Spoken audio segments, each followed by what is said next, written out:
I am your tutor Harry, and today we are going to be talking about fingering positions for fretting.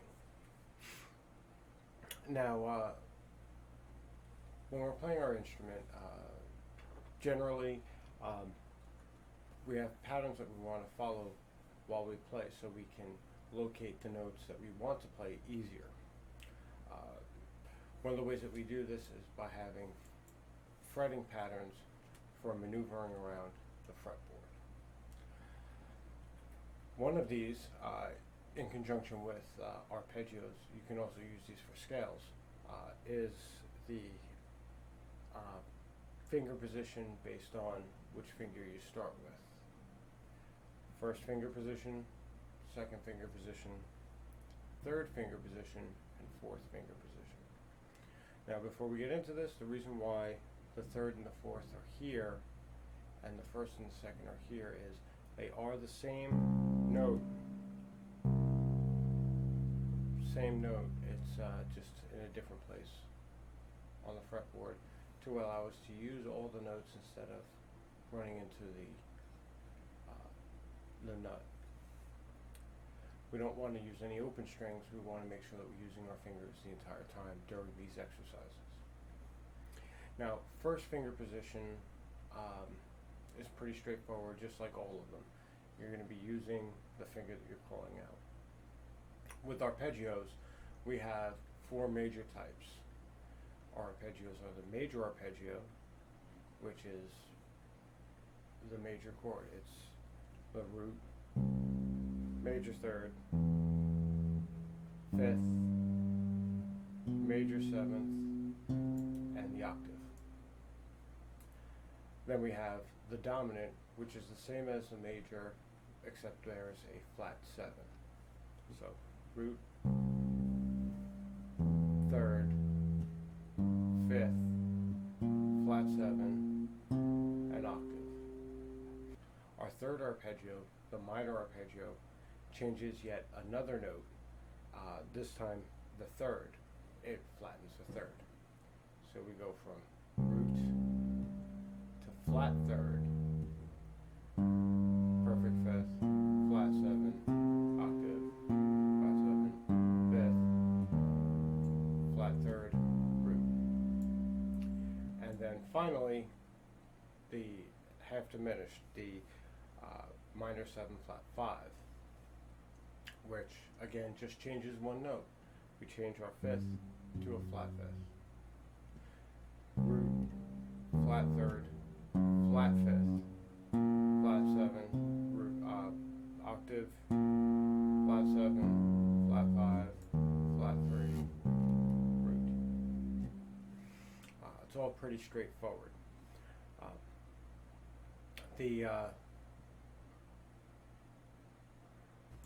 We're going to start on the tonic, the root, the number one, our C. And then we're going to slightly shift to an E, the major third. Then we're going to go to the fifth with the third finger. And then our second finger, we're going to go to B, the seventh, and then our octave, C. And then we go back down.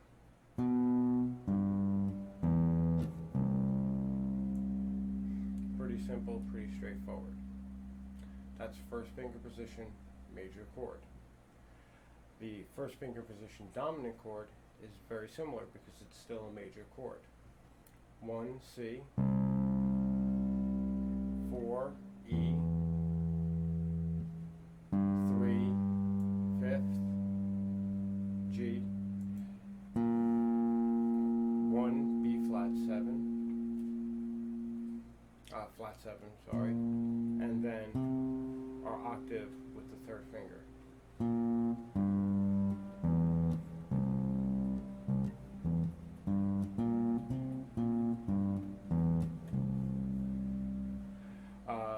Our next arpeggio that we're going to deal with is yet again another single note change, the flattened third. 1, no shift this time, 4, 3, 1, 3, 1, 3, 4, 1.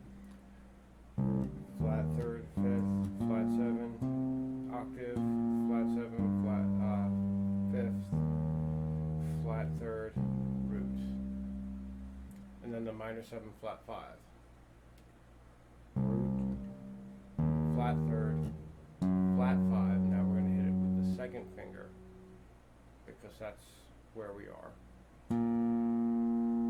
First finger on the B flat, which is the flat 7, third finger on the C, which is our octave.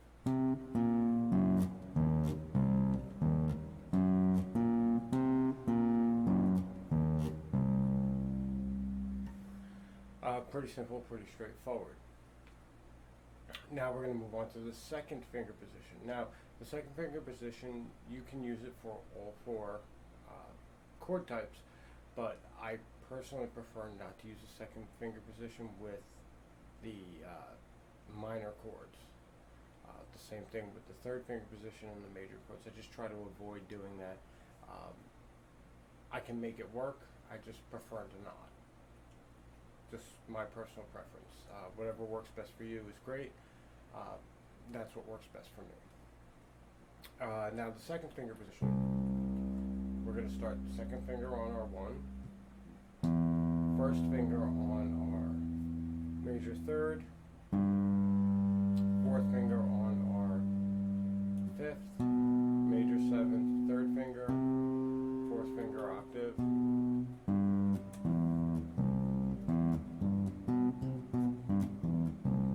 just like that. Now, when we change to dominant, all of that's still the same. Now we go second finger to the B flat for the flat 7.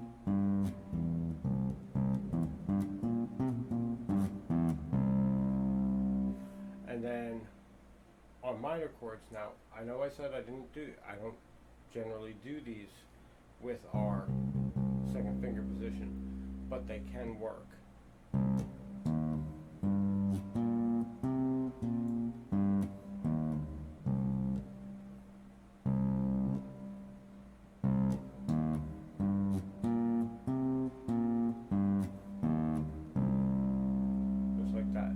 Requires a bit of shifting, and that's generally the impetus behind me not doing it.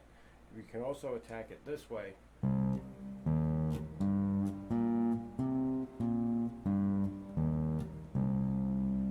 which does require less shifting and force a habit with my pinky there.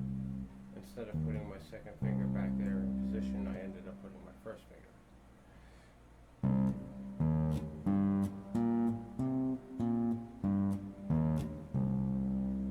That's much better. And minor 7 flat 5.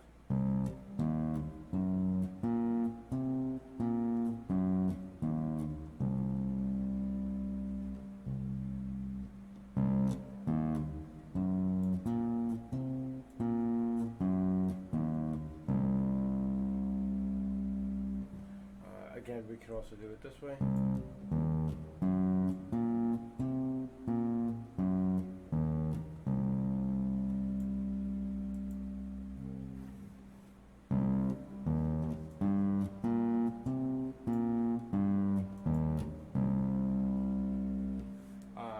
Again, very self-explanatory how this goes about. Then we move on to our third finger position. With the third finger position, we're going to start it here at the 8th fret. It's the same note as the 3rd fret on the string below. It's just gives us a little more real estate to work with when dealing with 3rd finger and 4th finger, rather than 3rd finger and then we are on an open string. We don't want that. So 3rd finger, our major chord, which generally we, just like I said before with the 2nd finger position with the minor chords, with the 3rd finger position, I generally avoid the major chords in 3rd finger position. Not that it can't work, I just prefer to not deal with it. It's just as easy to be on 4th finger position as it is in 3rd, and that's just it. It's personal preference. So 3rd finger position, we start with our 1, and then we're going to switch 1, 4, 3.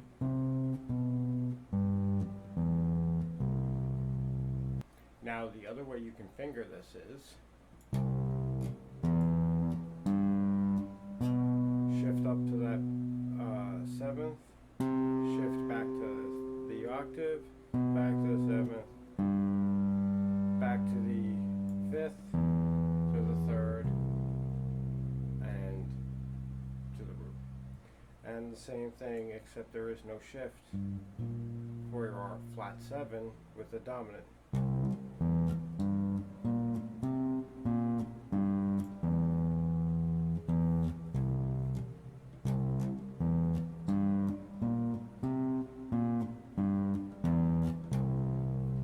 Just like that.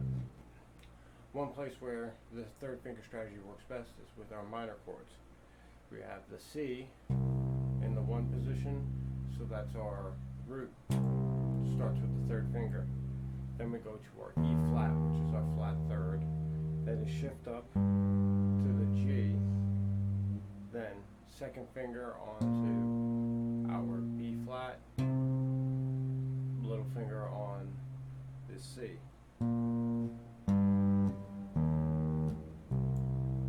Right?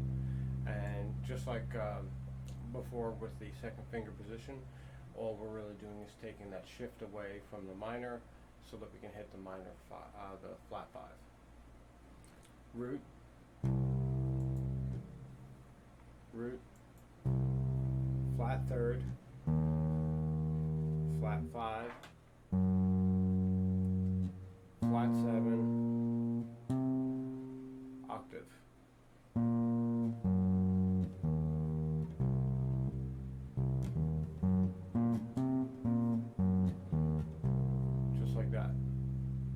And then finally we have a fourth finger position, and this is just like the first finger position, something I can use generally amongst all of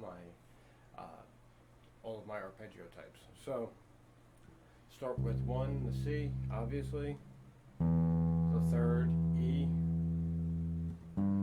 the fifth, G, B, C, B, G, E, and C, our root. When we go to the dominant,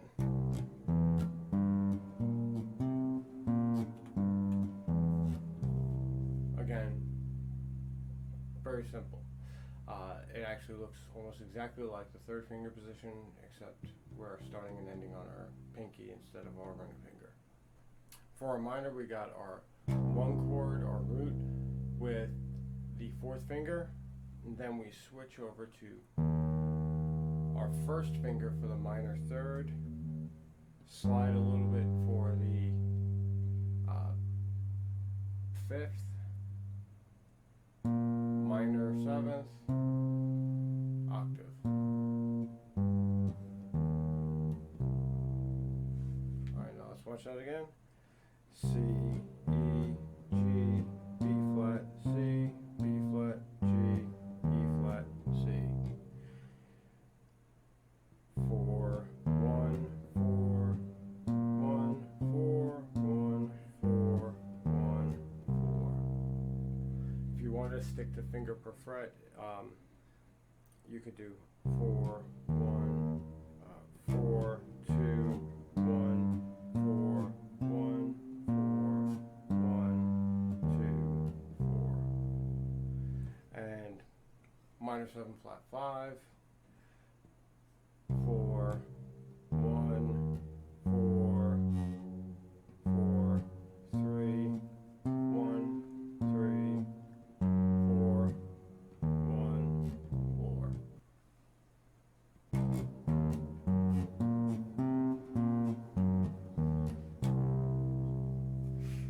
Okay, so the first step of this is to practice this, no metronome, just to get it under your fingers. I would also suggest while you're getting it under your fingers to change your root note. You have 12 notes to choose from. You should get comfortable with playing these positions anywhere on the fretboard with any scale or any key.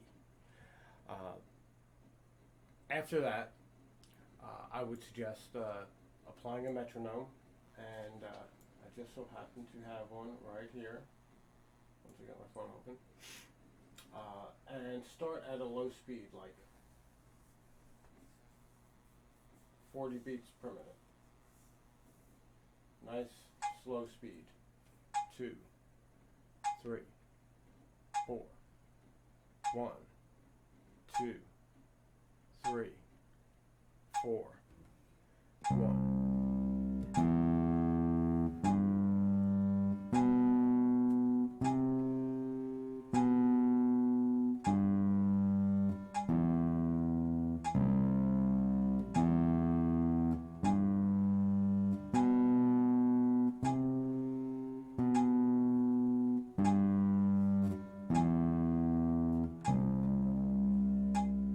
Okay, you're not only going to want to do that with major, you're going to want to do that with all of them.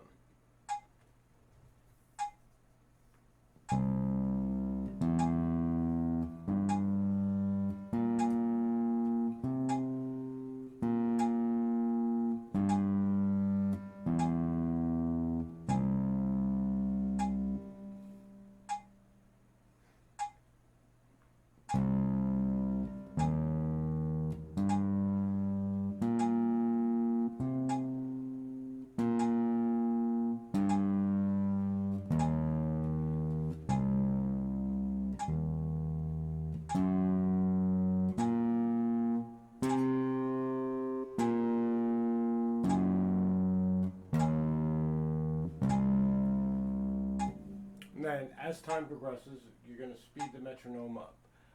Again, work with this all over the fretboard. Get your, not only your first finger positions down, your second finger positions down, not only your second finger and your fourth finger, which is the one that has, the first finger and the fourth finger, which has the most cross utility. Also get the second finger position down. Get very comfortable with all of these positions because they will serve you later when you're playing. After you've gotten it up to a moderate speed, anywhere from 60 to 80 beats per minute, you know, when you're like that, the next step is to add a backing track. The backing track will be provided. This backing track will be just a straight chord tone. For example, just a simple C chord, a C10, which is our root, and our 10, which is the third one octave up. And then, along with your metronome, or without if you so choose,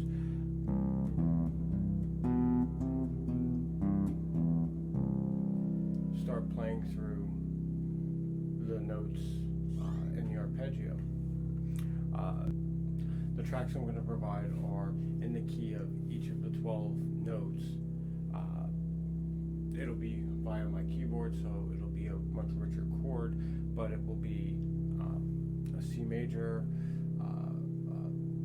all the way from C major all the way around to B major, and then C dominant all the way around to B dominant, and then C minor, minor 7 flat 5, so on and so forth.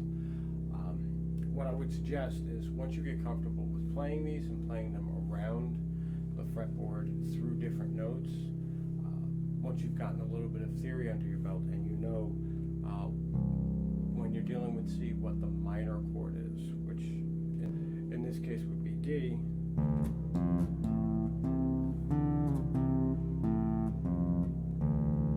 what the dominant chord is in this case would be G,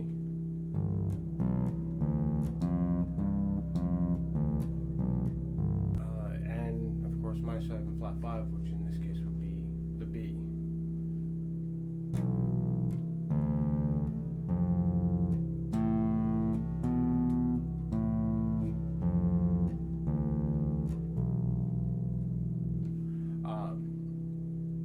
So get used to them, get comfortable with them, so that when we move further on in these steps, you're comfortable with doing arpeggios across 2 octaves, 3 octaves, from down here all the way up to here, so on and so forth. And you have to just get familiar enough with these hand positions to make them all work. Feasibly, you could run through every arpeggio in a single key in one 4-fret area using the different fingering positions. That's something that we will be covering in a future video when we do the ascending, descending arpeggios to move ourselves up and down the fretboard. This has been Indie Learning Music Tutor. I'm your tutor, Harry, and thank you for watching.